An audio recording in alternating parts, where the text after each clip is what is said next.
3D immersive experience technique in learning की इस technique के थ्रू कैसे कम समय में बहुत सारी चीज़ों को आप याद कर पाएं और वो भी आपको लंबे समय तक याद रहे। तो आज जानते हैं इस वीडियो में। तो इससे कि पहले हम लोग 3D लर्निंग एक्सपीरियंस के बारे में समझे, सबसे पहले आपको जानने की ज़रूरत है ह्यूमन मेमोरी सिस्टम के बारे में। अब देखिए, यहाँ पे मैंने एक वर्ड यूज़ किया, मेमोरी सिस्टम। मैंने यहाँ पे एक सिंगल वर्ड मेमोरी की बात नहीं की। इट इज़ जस्ट लाइक, अगर आप डाइजेशन को समझना चाहते हैं तो आपको डाइजेस्टिव सिस्टम को समझना ज़रूरी होता है। इट्स अ सिस्टम, मतलब कि जो भी फूड आप खाते हैं वो फूड प्रॉपर तरीके से डिफरेंट स्टेजेस के थ्रू होता हुआ, गुजरता हुआ फाइनली आपके बॉडी में एब्जॉर्ब होता है। ठीक इसी तरह से जो भी इंफॉर्मेशन को आप लर्न करते यानी कि पढ़ते हैं, देखते हैं, सुनते हैं, एक्सपीरियंस करते हैं, वो अलग अलग स्टेजेस से होता हुआ, गुजरता हुआ फाइनली आपके मेमोरी सिस्टम का हिस्सा बनता है।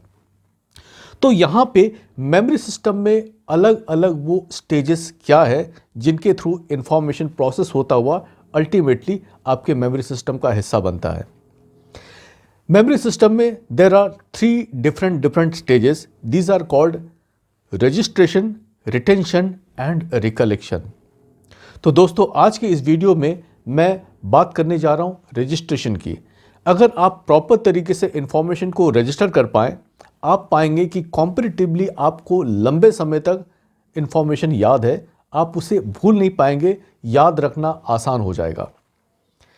रजिस्ट्रेशन एक ऐसी प्रोसेस है जिसको कि अगर आपको पावरफुल बनाना है तो इसकी कंडीशन है कि उस वक्त आप पूरी तरह से अगर अटेंटिव है, आप फोकस्ड हैं, तो आप ज़्यादा बेटर तरीके से इंफॉर्मेशन को रजिस्टर कर पाएंगे।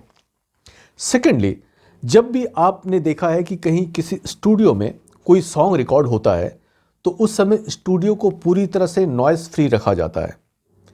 आपको भी क्या करना है, पढ़ने से पहले, लर्न करने से पहले अपने माइंड को कुछ इस ढंग से कंडीशन करें जहां पे आपके बैक ऑफ माइंड में कुछ भी ऐसी वैसी बातें ना चल रही हो। पूरी तरह से वो खाली है, रिसेप्टिव है इंफॉर्मेशन को रिसीव करने के लिए। ऐसे में रजिस्ट्रेशन बिल्कुल स्ट्रांग होना है, प्रॉपर होना है।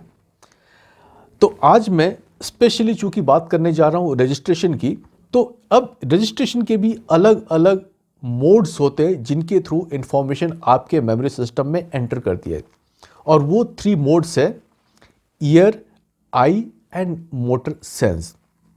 अब अगर बात करें ईयर सेंस की, यानी कि जो कुछ भी आप सुनते हैं तो वो आपके ईयर सेंस के थ्रू मेमोरी सिस्टम में एंटर करती है। तो यहाँ पे आप ईयर सेंस को एक नया नाम दे सकते हैं। ईयर सेंस को आप यूं कहें ईयर मेमोरी, यानी कि जो कुछ भी आप सुन करके लर्न करते हैं वो आपकी ईयर मेमोरी में जाकर के स्टोर हो जाता है। दूसरी बात करते हैं आई मेमोरी, यानी कि आई सेंस। जो कुछ भी आप देख करके लर्न करते हैं वो आपके आई मेमोरी का पार्ट बन जाता है। और जो कुछ भी आप करके सीखते हैं, जैसे कि स्विमिंग है, ड्राइविंग है, प्लेइंग अ गिटार है, ये वो सारी चीज़ें हैं जो कि आप करके सीखते हैं, जिसमें आपके मोटर सेंस की इन्वॉल्वमेंट होती है। तो इस तरह की मेमोरी को हम नाम दे सकते हैं मोटर मेमोरी। तो अब अगर हम बात करें इन तीनों की सेंसिटिविटी को या फिर रिसीव करने की क्षमता, तो इन तीनों में जो सबसे ज़्यादा रिसेप्टिव है या रिसीव करने की क्षमता सबसे स्ट्रांग होती है, वो होती है मोटर सेंस की। जो कुछ भी आप करके सीखते हैं, रियल लाइफ में एक्सपीरियंस करके लर्न करते हैं, आप उसे भूलते नहीं हैं। तो ठीक इसी तरह से अगर हम बाकी की बात करें ईयर एंड आई मेमोरी की, तो इन दोनों में eye memory is more stronger. Study ये बताती है कि हम सभी की eye memory it is 20 times stronger than our ear memory. यानी कि किसी भी चीज़ को एक बार देखना 20 बार सुनने के, 20 टाइम्स सुनने के बराबर हो जाता है।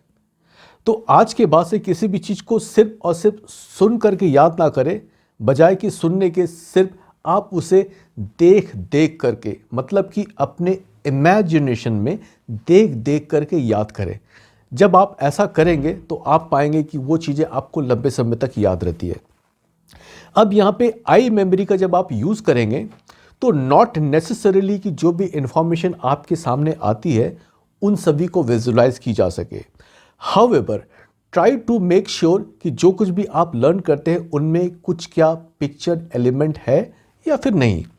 अगर आप पाते हैं कि जो कुछ भी आप लर्न करते हैं उसमें कुछ भी थोड़ा भी पिक्चर एलिमेंट आपको मिलता है, आप उसे अपने इमेजिनेशन में, अपनी कल्पना में ज़रूर एक बार देखें।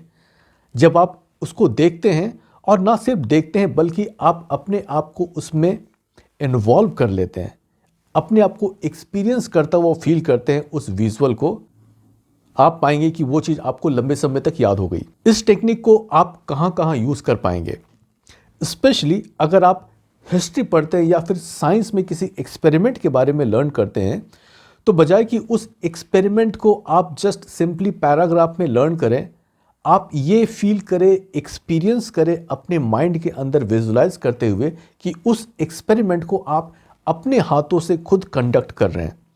And just feel it as real and just try to feel it as real as possible. अगर आप ऐसा करते हैं तो आप पाएंगे by the time you finish your paragraph और द चैप्टर, बहुत सारी चीज़ें आपको ऐसे ही याद हो गई जैसे कि आपने सचमुच में वो ज़िंदगी आप जी करके आ रहे हैं। So this is called real life 3D immersive experience in learning. तो अगर बात करें साइंस की, तो साइंस में आप एक्सपेरिमेंट वाले जो भी टॉपिक होती है वहाँ पे आप इस टेक्निक का यूज़ कर पाएंगे। दूसरा, हिस्ट्री जैसे सब्जेक्ट में आप यूज़ कर पाएंगे, क्योंकि history is all about human story in different situations.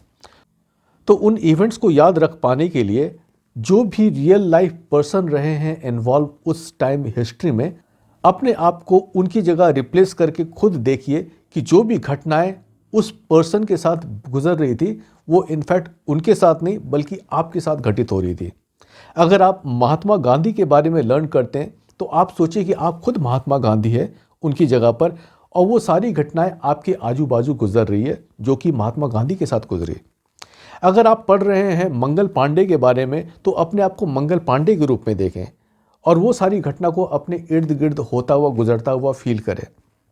अगर आप ऐसा करते हैं तो मैजिकली आप पाएंगे by the time you finish your chapter, सब कुछ आपको वैसे भी याद है, आपको दोहराने की भी ज़रूरत नहीं होगी, रिवाइज करने की भी ज़रूरत नहीं होगी, और आप पूरी तरह से कॉन्फिडेंट होंगे। तो दोस्तों, आज स्पेशली इस वीडियो में मैंने बात की थी रजिस्ट्रेशन की। इसके अलावा दो और भी स्टेजेस है जिसको कहते हैं रिटेंशन एंड रिकलेक्शन। तो रिटेंशन एंड रिकलेक्शन को भी स्ट्रॉन्ग बना पाने के लिए ऐसा हमें क्या करना है, मैं बात करूंगा अगले वीडियो में। तो अगर आप टीचर हैं, आप एक स्टूडेंट हैं, तो ये वीडियो, ये सीरीज़ आपको बहुत ज़्यादा मदद करने जा रही है लर्निंग की प्रोसेस को और भी ज़्यादा कैसे आप एंजॉय करें और कैसे आप लंबे समय तक आपको याद हो जाए। तो आपके लिए मैं कहना चाहूँगा कि इस वीडियो को लाइक और सब्सक्राइब इस चैनल को ज़रूर कर लें ताकि आने वाले जो भी वीडियोज़ है आप तक सीधे रूप से पहुँचे, आप कोई मिस ना करें। तो मिलते हैं अपने अगले वीडियो में जहाँ पे हम लोग रिटेंशन और रिकलेक्शन के बारे में इन डिटेल बात करेंगे। तब तक के लिए I wish you all the best. Have a nice day.